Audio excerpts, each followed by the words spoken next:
Kembali bersama kami dalam Selamat Pagi Malaysia dan seperti yang dijanjikan kita akan bincangkan berkaitan dengan agenda Bumiputera bergerak ke hadapan dalam tahun yang sungguh mencabar ini 2020. Jadi bersama kami di studio yang berhormat Datuk Seri Muhammad Rizwan Yusof, Menteri Jabatan Perdana Menteri, tugas-tugas khas, dan sama-sama kita perhalusi apakah yang dikatakan dengan agenda Bumiputera terbaru dan terkini bergerak ke hadapan daripada tahun 2020. Silakan. Betul. Dan hari ini kalau kita lihat Datuk Seri mungkin sebagai pembuka tirai bicara kita nak tahu tentang agenda Bumiputera itu sendiri. Sebab kalau kita lihat tahun lepas, tahun ini ada banyak perkara yang berlaku dalam negara, malah dengan adanya COVID-19 juga secara tidak langsung ia menangguhkan mungkin ada usaha-usaha ke arah pemerkasaan agenda Bumiputera itu. Jadi mungkin daripada Datuk dengan agenda Bumiputera itu sebenarnya adakah kita masih di landasan yang betul? Ya, agenda Bumiputera ini, selamat pagi Terence, Margaret,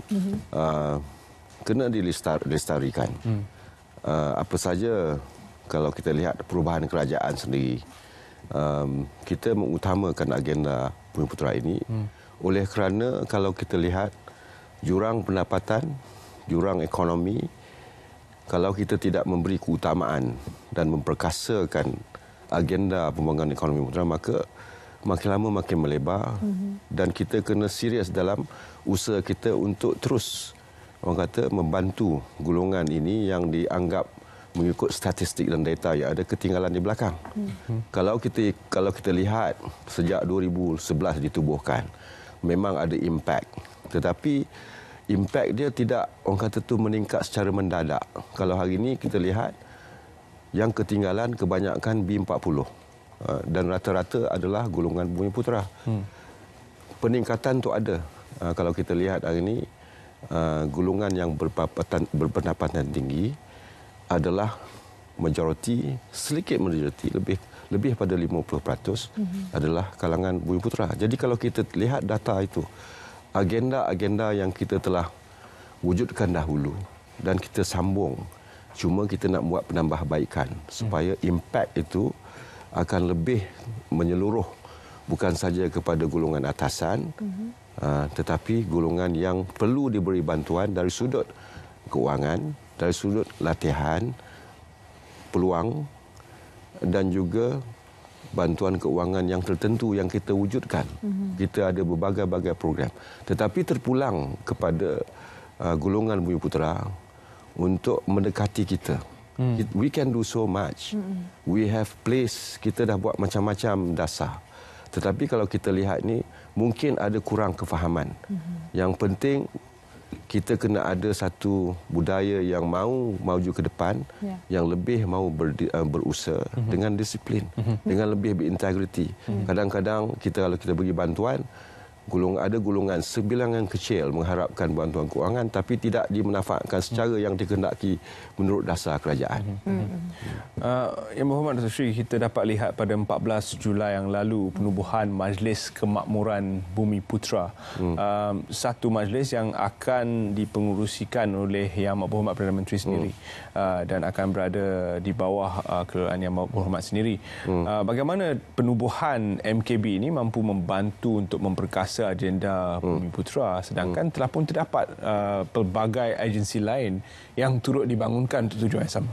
Ya, kalau kita lihat hari ini, agenda Bumiputera memang diberi keutamaan. Dia merentasi seluruh kementerian. Tetapi perlu wujudnya satu majlis untuk menyelaraskan agenda itu sendiri. Kita tidak mahu ada pertindihan. Kita mahu ada pembangunan yang lebih ada hala tuju dan target yang tertentu, fokus-fokus tertentu, key economic growth areas for example. Kalau hari ini kita sebutkan dalam industri pertanian, memang punca kuasa datang daripada Menteri Asas Tani, tetapi adakah selari dengan agenda yang kita bawa ke majlis yang disebutkan tadi Julai 2020 dalam Majlis Tindakan Ekonomi Negara, diberi fokus utama di mana kita mahu wujudkan satu Sekretariat Majlis Kebangsaan Bersama dipengurusikan oleh Yang Berhormat Perdana Menteri sendiri untuk memahami ataupun untuk memberi ataupun untuk orang kata exercise dia punya punca kuasa. Setiap kementerian adalah ahli kepada Majlis Kemakmuran Bersama. Contohnya dalam apa saja peruntukan daripada belanjawan negara. Sebahagian daripada belanjawan itu mesti disalurkan, wajib disalurkan dengan program-program yang diselaraskan oleh Sekretariat itu, iaitu Unit Peneraju Agenda Bumi Putera teraju. Contoh macam semalam saya melancarkan penambahbaikan. Kita panggil melancarkan dana kemakmuran bersama. Ini dipersetujui oleh majlis. Maksudnya majlis akan bersidang, akan memperakui segala bentuk cadangan daripada teraju sebagai pengurusi ataupun saya mempengerusikan jawatan kuasa peringkat kerja, teknikal dan sebagainya untuk diangkat kepada Majlis Kemakmuran Bersama yang dipengerusi oleh Perdana Menteri Tan Sri Muhyiddin Yassin untuk diperakui sebagai agenda utama kerajaan untuk pembangunan ekonomi Bumi Putera. Datuk Seri menyebut tadi tentang dana kemakmuran bersama. Mungkin boleh perincikan tentang apa antara yang menjadi tumpuan dalam dana ini dan siapakah yang mungkin layak untuk menerima dana ini? Sebenarnya semua layak kalau mereka membawakan sesuatu cadangan atau satu projek atau satu venture yang baru. Kita ada kepakaran-kepakaran tertentu bukan sahaja di dalam kerajaan. Teraju ini is actually privately driven. Consists of experienced people from the private sectors and from the corporate sectors. Dan mereka memastikan impact itu lebih yang kita mahu capai. Contoh hari ini dengan adanya dana sedikit yang disumbang oleh kerajaan, kita boleh mewujudkan nilai. Bukan dari sudut pembesaran atau pembangunan sudut KDNK, tapi nilai itu sendiri.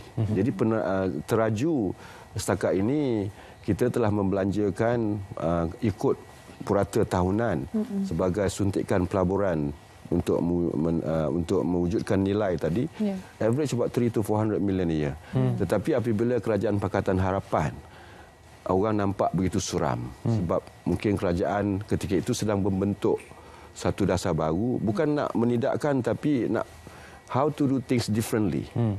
So macam saya menyambung sebagai Menteri Tugas-Tugas khas untuk memastikan there must be bold changes. There must be different way of doing things. Kalau kita lihat dahulu, from 2011, yes, there are impact. But I think we can do better. Terutamanya dalam suasana yang kita sedang menghadapi dan memerangi COVID-19. Di situ ada peluang yang besar. Banyak syarikat-syarikat yang lain contohnya yang kita panggil mengalami kesukaran. Di situlah dengan adanya kemahuan, adanya usaha-usaha yang begitu gigih dari kalangan T20 itu tadi yang saya sebut. Golongan profesional yang mempunyai kebolehan, kepakaran. Kita teraju boleh membantu untuk menyumbang kepada penumbuhan ekonomi spesifik untuk Bumi Putera. Dana Kemakmuran Bersama adalah satu dana permulaan yang kita baru wujudkan, yang kita telah kenal pasti usahawan-usahawan ataupun orang yang mau berkecimpung dalam industri-industri yang saya sebutkan the key economic growth area, dan kita memberi secara reimbursement because we know that they are going to be successful. We know we can measure the impact. Itu yang mustahak. Tak guna saya kata saya bagi dana 10 juta, lepaskan begitu.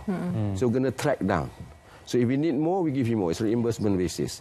So there must be, orang kata itu peningkatan dari modal yang kita suntik itu sendiri. Dia secara reimbursement. Jadi kalau kita melihat secara jauh, apakah sasaran untuk MKB teraju dan agenda Bumi Putera secara keseluruhan itu? Cabaran ini memang besar sebenarnya. Kalau kita lihat setakat ini, di mana letaknya ekonomi Bumi Putera? Kalau diletakkan, kalau ditolak sumbangan dari sudut KDNK daripada GLC, ya, Bumi Putera sahaja berkisar fluctuating between 8 to 10%. Kalau kita tambahkan sumbangan GLC, bawah pada 20%. Mungkin 16-18. Tetapi kalau kita lihat mahu memfokuskan usaha kita menerusi GLC contohnya. Kumpulan ini saya panggil telah saturate, sudah mencapai saturation. What else can they do? Can they provide more employment? Yes, they can provide training. They have to open up to other sectors which perhaps have a lesser impact. Yes, they will contribute much to KDNK, tetapi fokus kita nak menggunakan resources yang kita perlu bangunkan dengan lebih. Contoh sektor PKS yang boleh membuka peluang pekerjaan begitu luas. Teraju contohnya kita menyasarkan semalam kita bermesyuarat dalam Majlis Jawatan Kuasa. Saya kalau disebutkan peluang pekerjaan, tanggungjawab kita untuk memastikan 30 ke 50 ribu peluang pekerjaan diwujudkan. Jadi kita kena empower SME, kita kena empower PKS dengan memberi dana-dana, contoh dana kemakmuran bersama tadi, kemakmuran Bumi Putera tadi, supaya mereka boleh upscale dia punya perniagaan untuk membantu B40 ya, memberi pekerjaan dan sebagainya, ataupun menyertai dalam rantaian perniagaan itu sendiri. Dan juga kita nak mahu melihat satu orang kata tu kaedah baru. Contoh saya berpendapat kalau kita lihat B40 hari ini di utara Malaysia. Apakah mereka? Mereka ini petani. Apa sumber pendapatan mereka? Adakah cukup? Hari ini kalau kita sebutkan pendapat garis kemiskinan, dulu RM980, hari ini RM2,208. Kita perlukan keluarkan mereka ini. Sebab kalau garis itu di situ, garis PJK di situ, lagi ramai orang yang dikategorikan sebagai orang miskin ataupun orang kurang berpendapatan. Ini fokus kita. Sekiranya di tempat itu kepakaran mereka adalah pertanian. Kita akan membawa teknologi. Kita akan membawa kepakaran tertentu dan menggunakan contoh productivity increase menggunakan kaedah smart farming. Ini kita ada agensi-agensi lain yang teraju kena selaraskan. Contoh kalau di Menteri Keusahawanan dahulu semasa menteri, kita ada unit yang melatih, yang ada impact, yang boleh memberi rangsangan kepada terutamanya golongan anak muda sebagai pelapis pembangunan ekonomi. Kita bagi itu dan kita bukakan satu ruang untuk mereka lebih yakin dari sudut pemasaran, dari sudut orang kata tu dengan adanya pemasaran maka kita pun yakin nak memberi bantuan keuangan. Ya. Datuk Seri, kalau kita lihat persekitaran ekonomi kita, mungkin selama ini kita sudah ada perancangan yang banyak untuk memastikan supaya agenda Bumi Putera itu dapat kita lonjakkan. Cuma dalam keadaan tertentu, terutama dalam beberapa bulan kebelakangan ini, muncul COVID-19. Daripada apa yang berlaku itu, kita lihat sebenarnya goyahnya ekonomi itu banyak disebabkan oleh mungkin ketidaksediaan golongan Bumi Putera, khususnya usahawan kita dalam menangani perkara yang tidak terjangka seperti itu. Jadi masa akan datang bagaimana kita nak mempersiapkan mereka supaya apa saja keadaan mereka dapat terus berdiri teguh. Dia kena adjust to the new norms of doing business. Kalau hari ini kalau kita berniaga, kita ada physical interaction, kita travel mana-mana, multilateral dan sebagainya, kita kena berani untuk mengadaptasikan cara kita berniaga, new normal. Apa dia? Kita go online. Dan ada sekumpulan boleh buat offline. Dan juga kalau kita lihat kerajaan begitu prihatin hari ini. Kita bagi masa, ada bentuk bantuan-bantuan dalam package rangsangan yang spesifik untuk Bumi Putera juga. Kalau kita teraju baru-baru ini, kalau kita tengok usahawan-usahawan di bawah teraju, kita memberi bantuan untuk meringankan beban, contohnya premis-premis tempat mereka berniaga. Kita bagi bantuan sedikit sebanyak. Dan itu sebagai token to demonstrate we are aware that you are facing difficulties. So therefore, sedikit suntikan itu akan memberi semangat kepada mereka. Jangan putus asa, kena lebih berani dengan mengadaptasikan dalam norma baru. Gunakan masa ini untuk mengambil peluang, menerokai ruang yang baru. Contoh kalau ada, saya sebutkan awal tadi, kalau ada syarikat-syarikat walaupun dia syarikat kerajaan sekalipun yang sedang menghadapi kesukaran, datang jumpa teraju. Yes, I want to do this, I know how to do this. Dan teraju akan melihat, menyemak, mengkaji dalam masa yang begitu singkat untuk memastikan the impact tercapai dengan cepat. We have little time. Kalau kita masih lagi dalam sifat untuk orang kata nak merumuskan sesuatu dengan jangka masa yang panjang menerusi bureaucratic proses, maka kita akan ketinggalan. Dalam fasa COVID ini adalah masa yang sesuai untuk kita mengambil peluang untuk mencapai matlamat itu. Dalam setiap kegagalan sistem ekonomi 1920, 1998, 2008 ada pemacu dalam industri-industri tertentu yang akan membantu melonjakkan kita semula dari segi ekonomi. Pada pendapat Datuk Seri, apakah pemacu yang akan membawa ekonomi kita bergerak ke hadapan selepas tempoh sukar ini? Pemacu ekonomi kita saya lihat di sini kalau kita dapat kesukaran di rata-rata dunia masing-masing mengalami kemerosotan pembangunan ekonomi. Jadi kita sebagai negara yang mempunyai lebih kurang 32 juta penduduk, itu ekonomi kita. So kita kena lebih melihat keadaan di dalam negara kita. Sebab kita tak boleh rely on multilateral, bilateral, cross border dan sebagainya, walaupun ada kaedah penggunaan teknologi, pendigitalan dan sebagainya. Tapi saya lebih nak memberi pendapat the creation of value inside the country. Contoh, apa kita gunakan pasir, kita ekspor. Kenapa kita tak membentuk satu barangan yang ada nilai tambah? Macam saudara Terence. Kadang-kadang dia memberi barangan yang raw material yang datang dari Malaysia. Dia nilai tambah di luar negara dan kita beli balik. Dan hari ini kita boleh melihat negara di timur, di Jepun, memberi barangan yang kita anggap sebagai waste material, but they convert into value. Then we buy back. So maksudnya tadi kena ada perubahan pemikiran.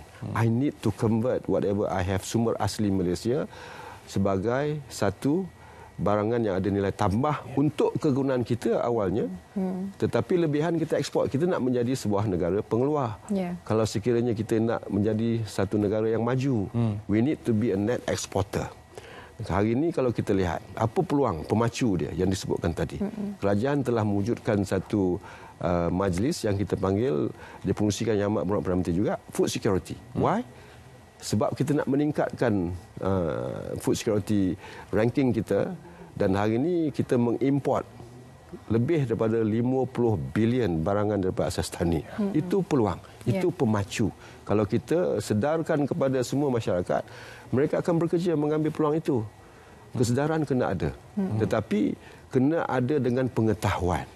Itu saya sebutkan tadi, latihan, pengetahuan dalam sektor tertentu itu penting untuk orang kata menyamakan, menyelaraskan untuk kita align the effort by the government dari sudut bantuan keuangan untuk memastikan RM1 yang kita bagi, kita boleh create value yang lebih. Dan juga pemacu dia, kita membuat catalyst, facilitation. Contoh kalau dipastikan satu tempat itu dia punya golongan B40, hari-hari dia buat apa? Okey, dia menoreh getah. Siapa yang kontrol, siapa yang orang kata tu menentukan harga keluaran getah itu? Selalunya orang-orang yang tidak melibatkan diri dalam getah tu, sebab dia nilai tambah. Jadi kita masih lagi menjual getah RM2.50 1 kilo. Apakah kita boleh buat? Kita mengkaji secepat mungkin cadangan yang orang kata memberi impact, bring a catalyst to those area, untuk membawa kepakaran, membuat barangan hasil daripada tempatan itu. Itu saya sebutkan dalam bentuk sekular. Kita wujudkan nilai tambah dengan barangan yang kita ada. Buluh for that matter, rice husk for that matter, kelapa for that matter. Hari ini kelapa kita buat santan dan jual air, but you can do VCO. You can create value out of the waste from the coconut. So itu pemikiran baru kena ada. Sebab kita tak boleh harapkan buy and sell, where you gain your profit, keuntungan tu dari buy and sell. Dia stagnant, the growth will be stagnant. You want to have to catapult yourself to have a bigger increase in your pendapatan. Nilai tambah tu perlu. Baik, Datuk Seri, semoga pemerkasaan agenda Bumi Putra akan diperkemaskini dan ditambah baik melalui agenda-agenda yang disebutkan oleh Datuk Seri sebentar tadi. Terima kasih kerana sudi bersama kami dalam Selamat Pagi Malaysia. Terima kasih. Baik, kita nak berehat seketika. Selepas ini jangan ke mana-mana, banyak lagi menanti anda. Terus bersama kami di Selamat Pagi Malaysia.